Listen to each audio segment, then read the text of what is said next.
Sejam bem-vindos à nova temporada do Caminhos da Advocacia. A primeira temporada foi um sucesso. Tá? Quem passaram por aqui, advogadas e advogados que descreveram os seus caminhos e as suas trajetórias de sucesso. Para quem perdeu esses episódios, vá lá no nosso canal do YouTube e vale a pena assistir, os 5 episódios estão lá. Hoje estamos começando a segunda temporada e eu estou muito honrado em receber aqui em nossos estúdios a doutora Rebeca Batista, advogada, especialista no direito imobiliário, professora do Instituto Luiz Mário Moutinho e da ESA, sócia da Batista Cândido Advocacia, coordenadora adjunta das diretorias estaduais do IBRADIM, presidente da Comissão do Direito Notarial e Registral da BPE. E claro, minha grande amiga Rebeca Batista. Seja bem-vinda ao Instituto Mário Moutinho e a esse nosso programa que é super importante, Caminhos da Advocacia.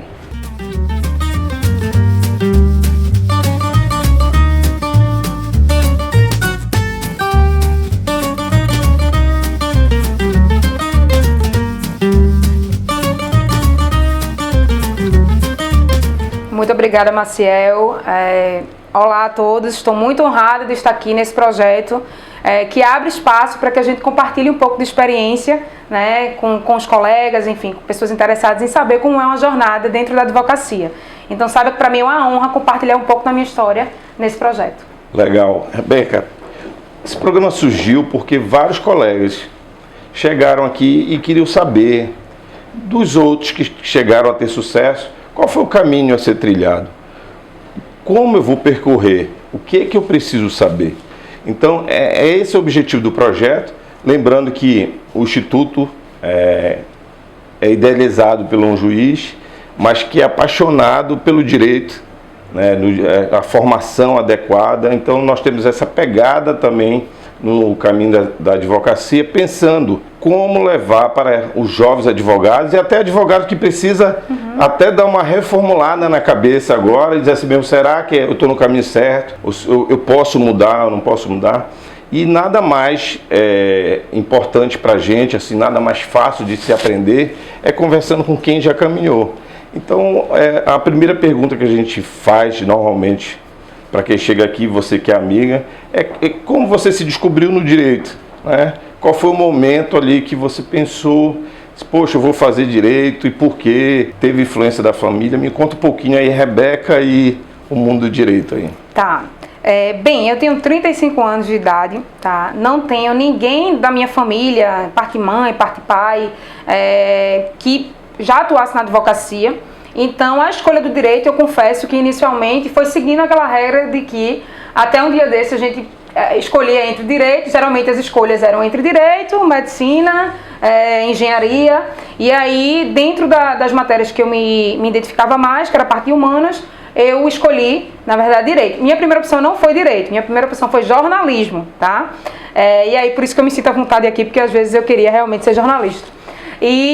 Só que aí, enfim, eu mudei para direito, fiz ali prestei o vestibular e realmente me encantei com o curso, porque é um curso que regula ali, né, a vida humana, as relações humanas. Então amei de cara o direito civil.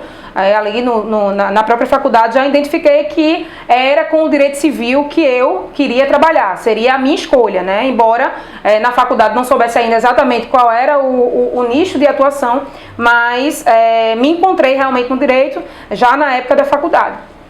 Mas não tive nenhum tipo, Marcelo, isso é interessante, né? E aqui já começando os caminhos da advocacia, já compartilhando com vocês, né? Que geralmente a gente vê pessoas que gostam da advocacia, que se encontraram na advocacia, outras acharem que foi porque teve um direcionamento ali familiar, ela já tinha ali uma estrutura pronta para poder entrar, e meu caso não é esse, tá? Então eu realmente construí a minha trajetória profissional dentro do direito de uma forma autônoma e de uma forma com muita clareza de onde eu queria chegar. E aí o que acontece? Eu saí da faculdade e eu fiz um caminho talvez diferente do que muitas pessoas fazem, né? Geralmente as pessoas saem da faculdade ou trabalham no escritório da advocacia, ou prestam concurso e ficam ali realmente dentro dessas opções, geralmente. E eu decidi entrar dentro de um tabelionato de notas. Veja que coisa.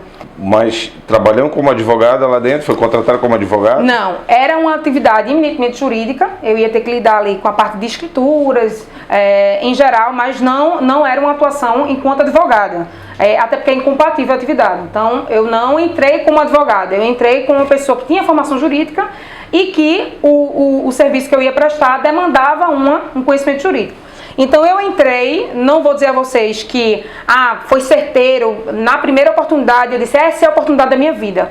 Não foi assim, eu entrei porque era o que tinha no momento. Mas quando eu entrei, eu percebi que sim, era o lugar que eu queria ficar, no sentido da matéria, que era o direito notarial e registral, e depois o imobiliário, e a didática, a dinâmica, que é uma dinâmica extrajudicial, e como eu sou uma pessoa muito acelerada, né, uma pessoa imediatista, vocês estão vendo aí, eu sou realmente acelerada, eu gosto de soluções rápidas, eu gosto de resolver rápido, eu gosto de fechar ciclos rápidos. E ali eu vi que existiam várias demandas que o cidadão, que o advogado podia recorrer ao cartório e resolver o problema do cliente ali muito rapidamente. Aí eu me encontrei. Então, respondendo a sua pergunta depois desse arrodeio todo, eu me encontrei no direito quando eu conheci o direito notarial e registral, que é um nicho de atuação muito realmente específico pela minha experiência que eu tive ali no cartório. Então, essa transição da faculdade para o cartório, você já começou a se posicionar ali. Mas entre essa transição, que é importante para a gente, teve percalço, teve dificuldade? Conta um pouquinho aí, essa trajetória aí, porque assim, como você disse, assim, às vezes ter família no direito facilita ou não. Também às vezes tem uma obrigação até maior de você ser igual ao pai, ou igual ao tio, ou que foi juiz, ou que montou uma grande banca de escritório. E às vezes pesa. E às vezes também você está solto, você pode arriscar mais, você pode procurar novos caminhos, né? Me conta aí essa transição, os percalços que tiveram, como você achou as soluções. O que eu achei interessante, assim, analisando, né, essa fase inicial que foi totalmente determinante. Hoje minha atuação na advocacia, ela é totalmente fruto dos 7 anos que eu trabalhei dentro de um tabelionato de notas. Mas quando eu estava lá, os primeiros percalços foi exatamente uma crise de identidade. Porque eu escutei na minha família que Rebeca não conseguiu ser advogada, está trabalhando dentro de um cartório. Em regra geral, as pessoas não identificavam, nem eu identificava, que uma atividade dentro de um tabelionato de notas é uma atividade jurídica. Porque as pessoas têm preconceito ou falta de conhecimento do que é uma atividade notarial registral, porque a gente não estuda isso na faculdade. A gente passa, a vida do ser humano passa inteira, né, dentro de vários cartórios e a gente não estuda as competências, qual é a razão de ser. Então, era até compreensível que as pessoas entendessem o que é que uma pessoa que é formada em direito faz dentro de um cartório. Por que não está advogando? Por que não faz um concurso? Então, os primeiros percalços foi essa crise de identidade. Quem eu quero ser? Será que eu quero ser o que as pessoas querem que eu seja ou aqui realmente é meu lugar? Então, o primeiro grande desafio foi, enquanto eu estava nessa primeira atividade, conseguir entender que era uma atividade que me dava realização. Só que aí veio a seguinte questão. Eu comecei a chegar no estágio que eu sentia que faltava algo. Eu sentia que faltava algo em relação à minha comunicação, em relação à minha expansão profissional. Então, eu sou uma pessoa que falo muito, né? Vocês estão vendo aqui que eu falo bastante. Então, desde pequena, eu sempre fui uma pessoa que tive muito, como é que eu posso dizer? Familiaridade com falar em público, com microfone. Eu brincava de entrevistar quando eu era pequena, eu tinha 3 anos de idade, 4 anos, eu brincava de entrevistar, brincava de professora. Então era como se aquela atividade naquele período me encantou, mas faltava algo. E foi quando eu disse, não, eu preciso me completar enquanto profissional. Foi quando eu fiz meu primeiro ponto de inflexão, digamos assim, grande na minha carreira, que foi decidir sair do tabelionato de notas e vir para a advocacia em 2018. Vamos fazer um corte. Vamos fazer corte. Você fez aí a opção, você chegou no final do ano, viu que estava trabalhando, tinha salário, tinha uma estabilidade, e aí resolveu, depois de quanto tempo estava lá dentro? 7 anos. Depois de 7 anos, você abrir mão dessa estabilidade e passar para uma nova fase. Me conta aí, essa nova decisão foi fácil? Não. Como é que foi? Na verdade, a decisão, comunicar a decisão foi o mais fácil, por mais que tenha sido difícil. Na verdade, tomar a decisão, ela foi bem complicada, porque era algo que não fazia sentido à vista das outras pessoas. E a princípio, para mim, também não fazia, porque eu não me senti realizada. Se eu fazia o que eu sabia, se eu já estava ali com a segurança, já tinha uma equipe rodando, né, já tinha um reconhecimento interno, tinha uma boa remuneração, trabalhava com algo que eu gostava, mas sentia que faltava algo. E quando eu comentava isso com as pessoas próximas, as pessoas diziam assim, não, Rebeca, veja, entenda, a vida é isso. Tá? Então tem muita gente que queria estar no seu lugar, tem muita gente pior. Um salário que você tem hoje, que você alcançou, é muito difícil você ir para empreender e conseguir. Então eu passei algum tempo me achando meio que louca, né? De dizer assim, como é que eu cogito outra vida profissional que não essa? Até o momento que eu disse, veja, quem deve saber o que é melhor para mim sou eu. As faltas que sinto, o desejo de me encontrar, de me encaixar, é algo que vivencio na minha pele. Então, não há absolutamente ninguém que saiba melhor do que eu o que eu devo procurar para a minha vida. E foi quando eu entendi isso, tá, anota aí, quando eu tive essa clareza de que eu sou responsável. Vou te dizer uma coisa, eu não te conheço. Ou posso te conhecer e você pode me conhecer. Mas vou dizer uma verdade que dá para todo mundo. Você é 100% responsável pelos seus resultados. 100%. Veja, 100%. Não é 90%, não, é 100%. Então, quando eu entendi, que foi a primeira vez que eu tive o contato com o conceito de autorresponsabilidade, quando eu entendi que o lugar onde eu estava, o resultado que eu tinha, o sentimento que eu tinha, o crescimento que eu tinha, era exclusivamente responsabilidade minha, não era responsabilidade de marido, de mãe, de chefe, de contexto, de presidente, de sociedade, não era de nada, de história, era responsabilidade minha, eu tomei as rédeas da minha vida e disse, opa, se é minha, quem resolve sou eu. Isso. Foi aí que eu tomei a decisão de vir para a advocacia e começar o segundo capítulo e da advocacia também, e de começar a dar cursos, palestras, aulas. Então, assim, foi uma quebra de paradigma muito grande na minha vida. Mas o que você fala aí está muito claro para mim, que você pegou 2 core que você falou logo do início. Primeiro, você queria essa parte de ser jornalista, você queria falar, você queria contato com o público. E professora. Né? E professora. E a outra, você é formação jurídica, você se apaixonou na parte de imobiliária. Então, ao tomar a decisão, você se descobriu realmente com 2 habilidades que você nasceu com ela e que lhe movia, né, nesse caminho para frente, né, impulsionava, e você estava na proteção do salário, deixando frustrada no sentimento interno. Não sei se é isso. É exatamente isso. Frustrada no sentimento. Mas um dos motores do sucesso é você se descobrir realmente o que lhe dá prazer e se as pessoas remuneram isso. Né? E eu acho que neste momento você conseguiu encontrar ali os 2 motorizinhos. Mas essa transição foi fácil? Não. Não foi fácil porque foi difícil criar uma identidade profissional. Sair da pessoa que não era advogada, porque de fato eu não era e nem poderia ser naquele primeiro momento, para me tornar uma advogada e professora. Então, foi uma construção de uma identidade profissional que não foi de um dia para o outro. Não instalei financeiramente, afetou rapidamente isso? Financeiramente, o que acontece? Eu tinha uma previsibilidade financeira. Então, eu tinha uma boa remuneração, então, independente, enfim, por mais que fosse uma remuneração proporcional, eu tinha aquela previsibilidade financeira. Quando eu me vi autônoma, né, que coincidentemente foi no dia 1º de maio de 2018, dia do trabalhador, foi o meu primeiro dia de autônoma. Obviamente foi um feriado, e na verdade meu primeiro dia... Advogada raiz. Advogada raiz. E autônoma, ou seja, eu não tinha nenhum tipo de previsibilidade, se eu não fizesse nada, no mês que vem não ia entrar R$1 na minha conta. Óbvio que isso pesa, porque você tem contas para pagar, você tem responsabilidade, só que eu tenho até hoje, Maciel, um vídeo que eu gravei, eu faço muito com isso, isso é uma dinâmica que serve muito para mim, eu falo muito comigo mesmo, eu falo muito, né? Então eu falo muito comigo mesmo.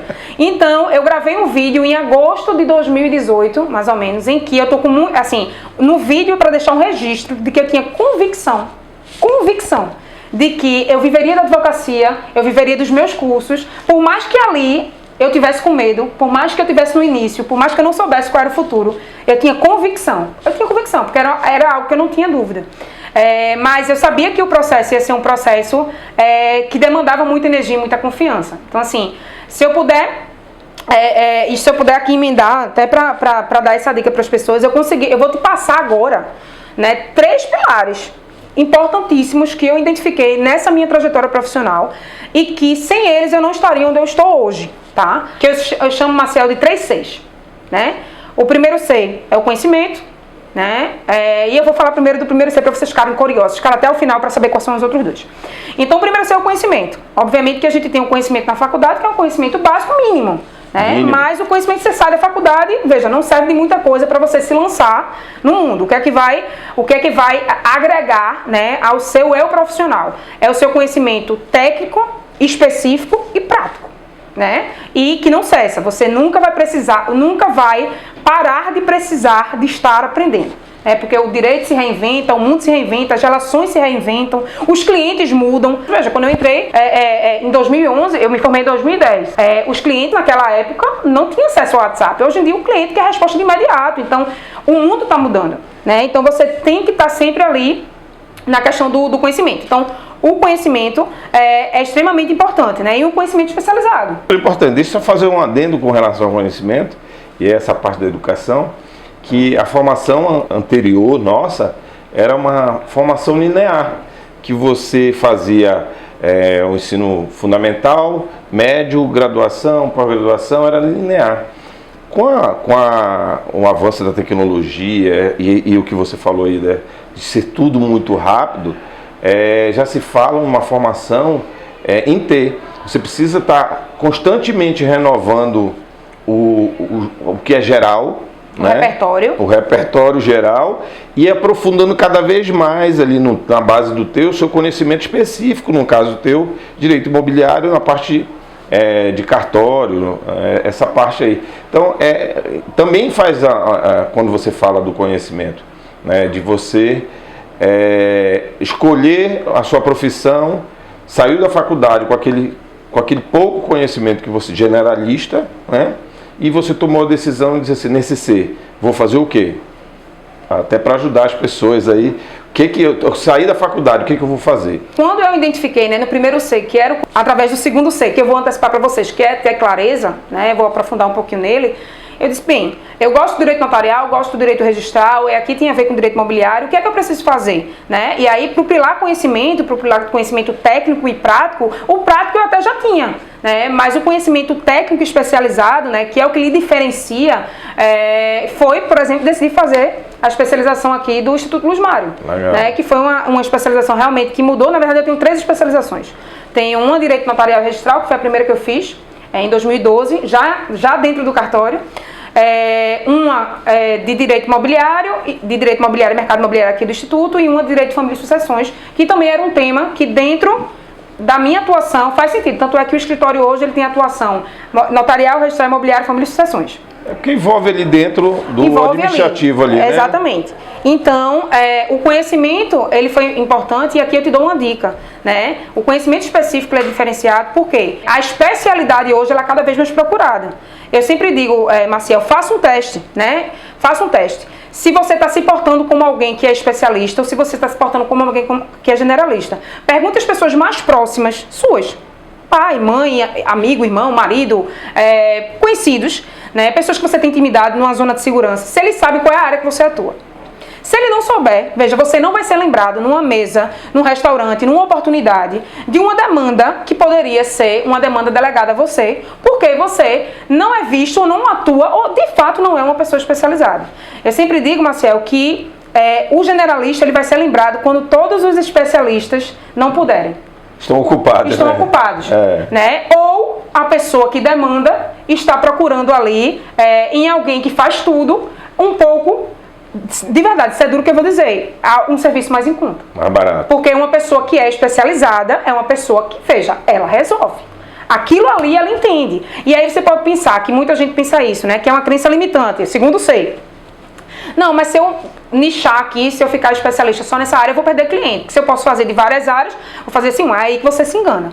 A quantidade, eu posso lhe dizer, eu posso lhe garantir, a quantidade de cliente não diminui, pelo contrário, aumenta, porque você de fato começa a se destacar num ramo de atuação que poucas pessoas são vistas como especialistas. E mais do que isso, você tem a possibilidade de fazer parceria, gente. Então, se o cliente chega com uma demanda que você não é especialista, você pode atender aquele cliente e fazer aquela demanda especialista em parceria com um colega seu. E por isso que é importante, tudo volta para o mesmo lugar. Você estar em ambientes como, por exemplo, uma especialização, em que você vai ter colegas que vai ter atuações um pouco diferentes da sua, que você pode fazer parceria. Então, o conhecimento especializado é algo que você pode usar a seu favor, né? Porque você, meu amigo, minha amiga, veja, você é uma pessoa inédita. Você é inédito. Veja, nós temos mais de 1.300.000 advogados no Brasil. É o país que a proporção de advogados por habitantes é maior no mundo. Então, se você encara isso, né, e todo trimestre, semestre, passam pessoas na OAB e vão ter mais advogados. Se você encara isso como uma ameaça, porque você bota na sua cabeça que, de fato, não tem como competir com tanta gente, né, você está certo. Você não vai ter como competir. Né? Se você coloca por outro lado que tem muita gente fazendo mais do mesmo e você, como uma pessoa inédita, e não é inédito dentro de 1.300.000 advogados, é um inédito no mundo, você tem um conjunto de habilidades, de crenças, de experiência profissional, que lhe diferencia de qualquer outra pessoa. Você pode identificar, segundo você, clareza.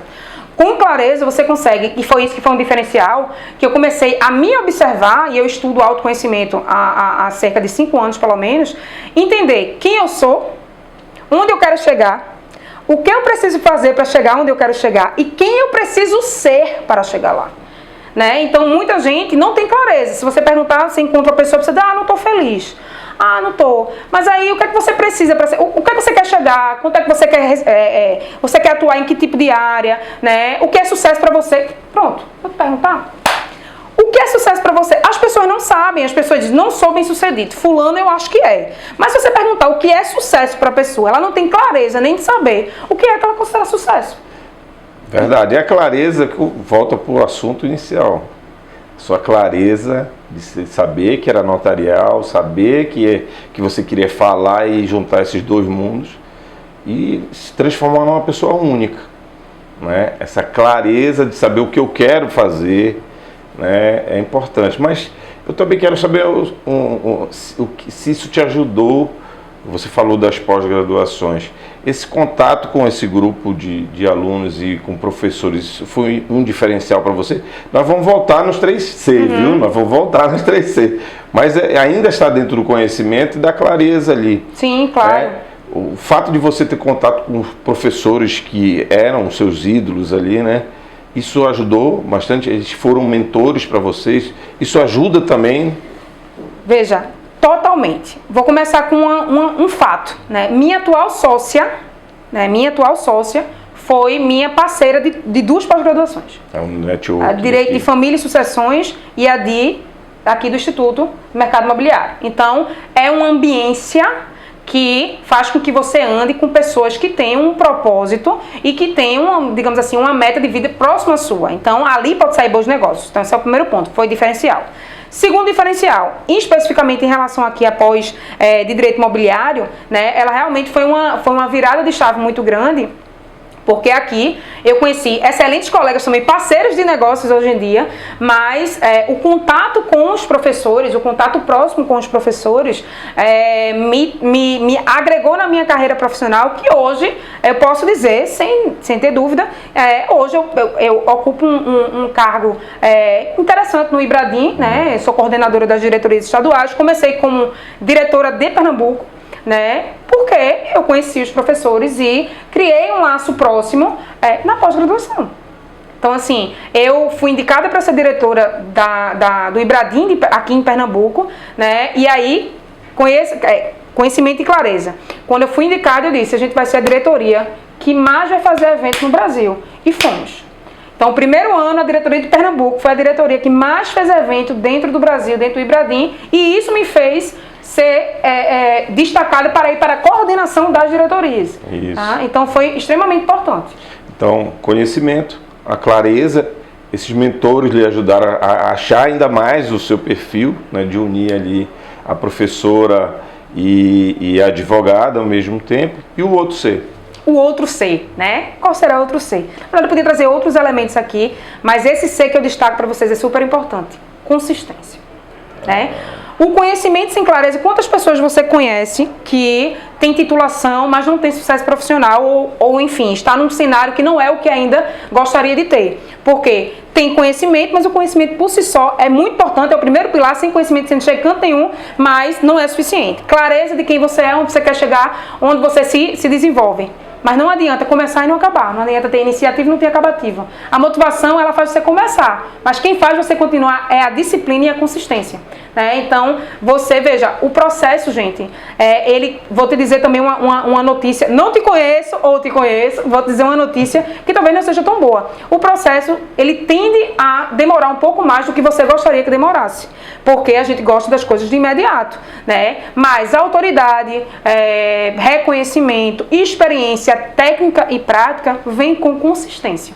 Se você faz uma especialização e fim da história, prático, não tem clareza do que de como vai usar aquele conhecimento, né? Não tem consistência em replicar o que foi aprendido, não faz parcerias, simplesmente não se insere em ambientes que se discutam sobre o que você quer estudar, não funciona. Não então, funciona.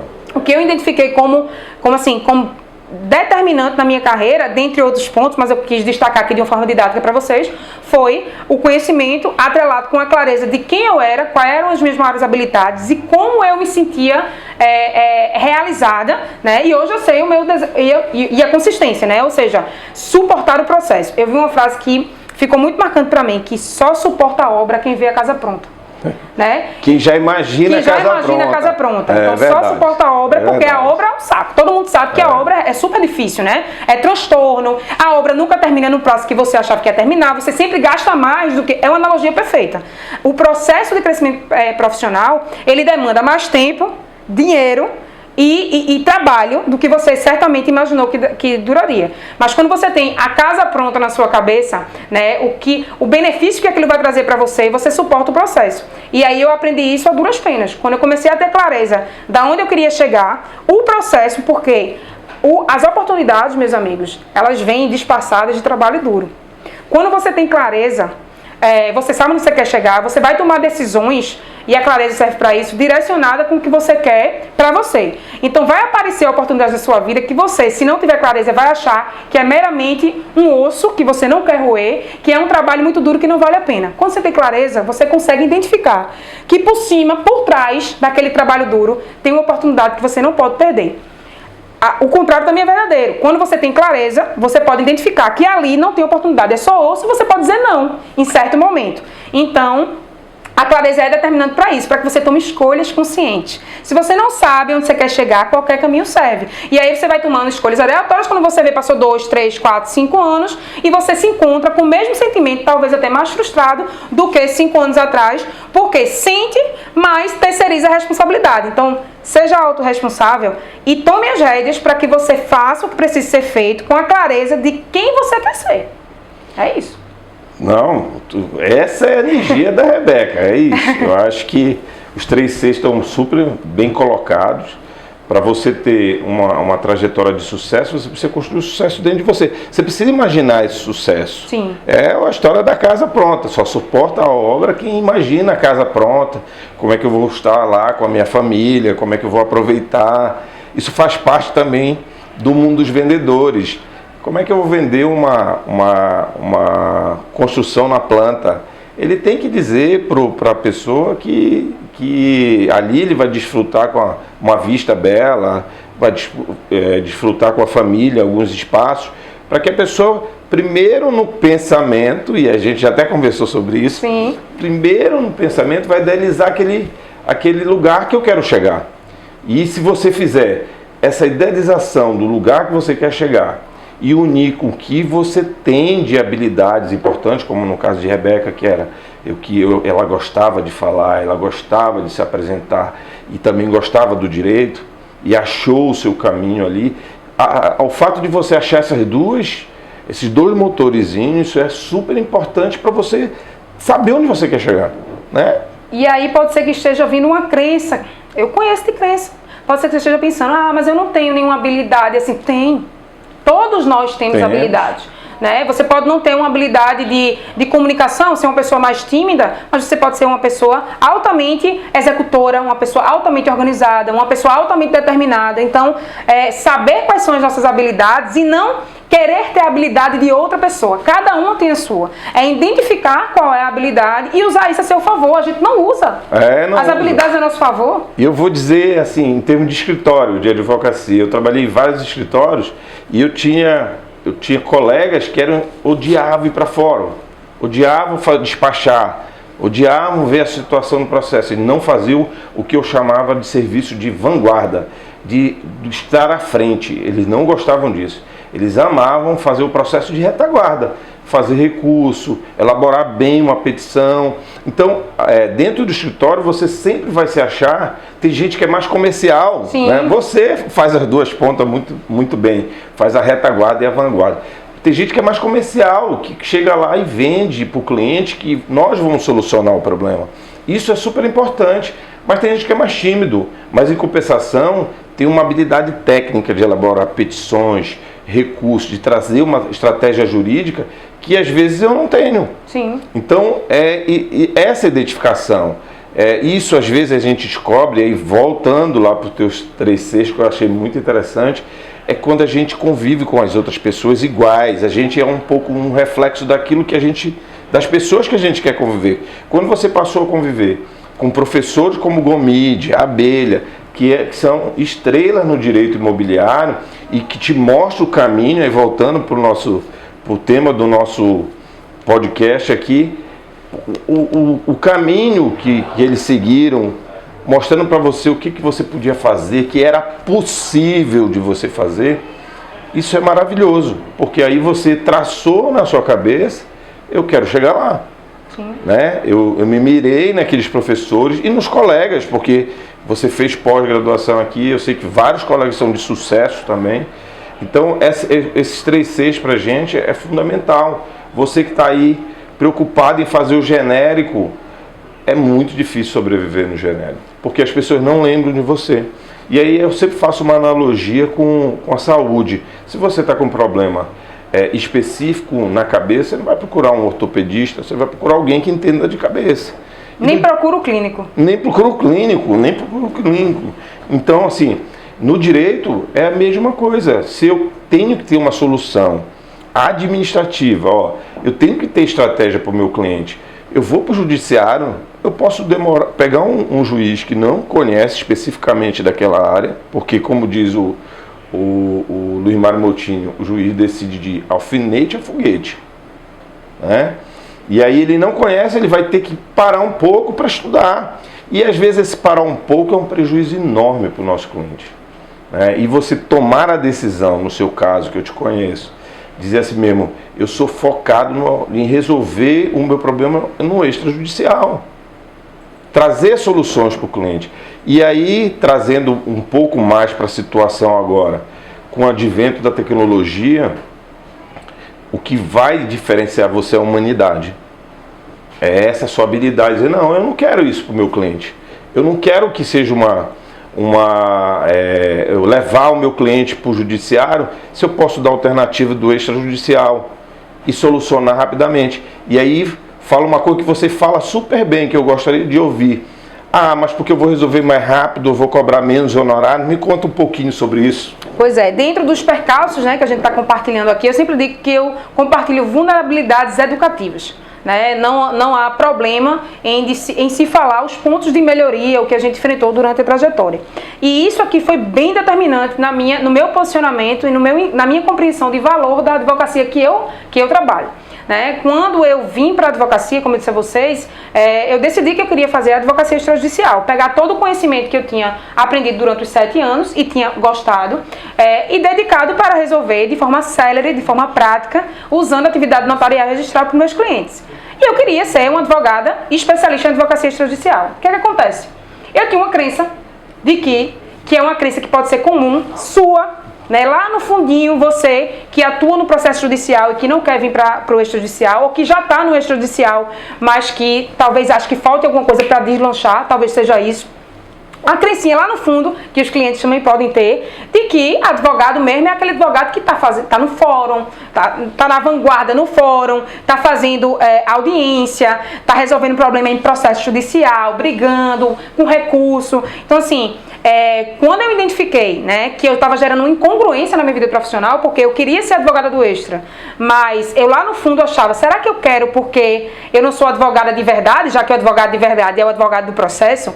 Quando eu identifiquei que não fazia nenhum tipo de sentido, se eu vivo num mundo em que tempo é dinheiro, a gente tem cada vez menos tempo, e eu soluciono, veja, o advogado, ele soluciona o problema do cliente, ou na via extra ou na via judicial. O advogado, ele é contratado para solucionar problemas. Se eu soluciono de uma forma muito mais rápida no extrajudicial, e eu faço com que o meu cliente ganhe tempo, se tempo é dinheiro, meu trabalho tem mais valor. Deveria ser visto como um trabalho de mais valor, inclusive, do que aquela pessoa que leva, podendo fazer no extra, 5 anos judicial, porque existem demandas que não tem como ser feitas extrajudicialmente. Mas nas que tem, né? Porque aquele trabalho não teria valor. Então pode ser que você, meu amigo, minha amiga, esteja passando por algo que eu passei no passado, né? De ter dificuldade da valoração, né, do trabalho extrajudicial, justamente porque ele é muito mais rápido. Isso é um contrassenso. Hoje eu falo de que isso é uma insanidade, você pensar que um trabalho que resolve o problema do cliente mais rápido do que outro tipo de serviço, ele é menos valoroso do que o que resolve mais devagar. Eu me lembro de uma situação que eu discuti com um professor meu, quando eu estava fazendo pós-graduação sobre direito empresarial, e aí eu disse, por que eu vou colocar, achei que estava abafando, por que eu vou colocar uma cláusula de arbitral, o custo arbitral é muito caro, vou colocar isso nos meus contratos dos meus clientes e tal. Ele falou, Marcel, depende muito, por quê? Se você tem um negócio que dependa, por exemplo, de safra, de tempo, de janela, vamos dizer que você tem um produto que você vai vender muito em 3 anos. E aí você precisa de uma planta, de uma fábrica. E se você for lá e tiver um problema ambiental, se você não colocou, ou então um problema com o seu sócio, se você não colocou aquela cláusula, você vai jogar para um juiz comum, né? De uma vara comum, que ele mexe de tudo. E aí pode ser que ele demore 3 anos para te dar a solução. E você vai perder, o seu cliente vai perder a janela daquele negócio. Então, ele vai procurar quem? Aquele que tem a solução mais rápida. Esse sim tem valor. É isso que nós como advogados, nós precisamos sair da caixinha. Não dá para pensar só no litígio. Nós precisamos achar a melhor solução para o cliente. E é por isso que a formação ampla, de você saber o tempo que passa no judicial, e que você diz, não, eu tenho confiança que eu resolvo no extra, né? Pode deixar aqui que eu resolvo. E para isso eu vou cobrar até mais caro, porque você vai ganhar no tempo, no time. Tempo é dinheiro, como você falou. Eu acho muito bacana esse posicionamento para você que está na dúvida. Eu acho que você precisa, se você é de litígio, se você realmente tem esse arcabouço, mas você precisa ter também outros cenários para você propor para o seu cliente. Pode ser que ele não queira. Eu já tive um caso que o cliente disse, não, agora eu não consigo decidir rapidamente se eu dou uma refletida, então eu preciso de mais tempo. Então eu levei a causa para o judiciário, porque ele teria tempo, o juiz ia estudar, todo mundo passava a ter um pouco mais de tempo. Mas a maioria dos casos, às vezes, você precisa de velocidade de decisão, porque para negócio, né, que você no mundo imobiliário ali é negócio o tempo todo. Ou você vai fazer um loteamento, né, ou você vai fazer multipropriedade, que está na moda agora, e são oportunidades no mercado imobiliário. Então você precisa saber, poxa, qual é o time para o meu cliente? Eu vou buscar o melhor time para ele, eu vou um serviço com qualidade e vou buscar a solução mais rápida para que ele possa ganhar dinheiro e me trazer outros negócios. Então é muito legal essa sua visão e é muito bacana. A gente já está com o tempo estourando, mas eu queria deixar registrado aqui a minha felicidade de realmente receber Rebeca, que eu acho que a gente consegue fazer no mínimo 3 programas com ela, porque ela tem uma trajetória, ela tem essa energia que falta hoje para o jovem advogado, e falta até para alguns advogados, alguns colegas, que estão desanimados com a profissão, né? Achando que tem muita concorrência. E o que você falou, Rebeca, aqui é muito legal.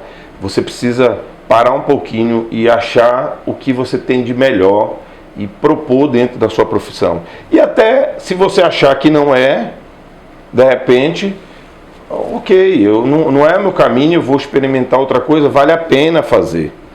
Né? Mas o advogado hoje, que é um bom advogado, aquele que tem as rédeas da sua vida na mão, ele tem inúmeras oportunidades. Mas eu gostaria que Rebeca, que a gente faça outros programas, mas eu queria que você deixasse uma mensagem para todos aqueles advogados e advogadas que estão aí com medo da concorrência, que estão começando, ou que estão ali repensando a sua vida ali na advocacia. O que você deixa aí do que pode ser feito e o que pode ser melhorado aí na vida deles aí? O que eu posso dizer, meu amigo Maciel, e aqui já agradecendo antecipadamente o convite, eu virei, porque gosto muito de falar e contar a história é meu forte. Mas o que eu posso te dizer, você que está aí assistindo esse vídeo, é que o seu maior concorrente não são os mais de 1.300.000 advogados que tem no Brasil. O seu maior concorrente é você, exclusivamente você. Né? O que você precisa fazer é um trabalho interno, né, de se enxergar, de prestar atenção no que você acredita, as crenças, né, que a gente chama de crenças limitantes, que movem a gente, porque as crenças e os pensamentos movem os nossos comportamentos, né? Muitas vezes elas são muito mais mentais do que físicas. Aliás, muitas vezes não. Na totalidade das vezes, né, nós que colocamos o limite até onde podemos ir. Né? Isso aqui parece frase de para-choque de comunhão, mas isso aqui é uma verdade. Né? Se você não tem convicção, se você não se acha bom o suficiente, não tem curso que você faça, né, que vai fazer com que você se ache bom o suficiente, porque o movimento ele é interno. É você entender quais são as suas habilidades e não se comparar com uma pessoa que não tem a sua história e que tem outras habilidades. Você tem que se inspirar, né, e olhar para si. Tua maior matéria-prima está dentro de você. Obviamente que não basta só ter, identificar as habilidades e não fazer o que precisa ser feito. Mas o ponto de partida, né, e aqui puxando os 3 Cs, é você investir no conhecimento técnico e prático, e o prático só vem, né, com a aplicação do técnico especializado. Você ter clareza, né, de aonde você quer chegar, para que você saiba quais são as decisões que você precisa tomar para ser quem você precisa ser para chegar onde você quer chegar, né? E o terceiro C, que é o terceiro pilar, que é a consistência. É você suportar o processo, é você, com conhecimento e clareza, enxergar a casa e suportar a obra. Então, assim, eu espero ter contribuído um pouco e me coloco à disposição sempre para voltar aqui, porque isso realmente é um assunto que eu me sinto muito bem de falar e eu sei que é tão importante para muita gente que está com algum tipo de sentimento como é que eu posso dizer, que está perdido, né? Quer seja uma pessoa jovem, advogado, quer seja um advogado veterano que está precisando se reinventar. Então é essa a mensagem que eu queria deixar aqui hoje. Minha amiga, só agradecer mais uma vez o carinho que você tem com o Instituto, por ter vindo para cá para dividir com o nosso público toda a sua experiência e toda a sua trajetória. Aprender com o seu caminho é o nosso objetivo. Então não deixe de seguir o Instituto nas redes sociais. Rebeca também, eu vou colocar a rede social da Rebeca. Você pode até dizer... Agora, Rebeca com K, BBF, que é de Batista Barbosa Fagundes. Pronto, então você pode seguir a Rebeca nas redes sociais, também vai continuar aprendendo. E aqui nós encerramos o maravilhoso primeiro episódio da segunda temporada Caminhos da Advocacia.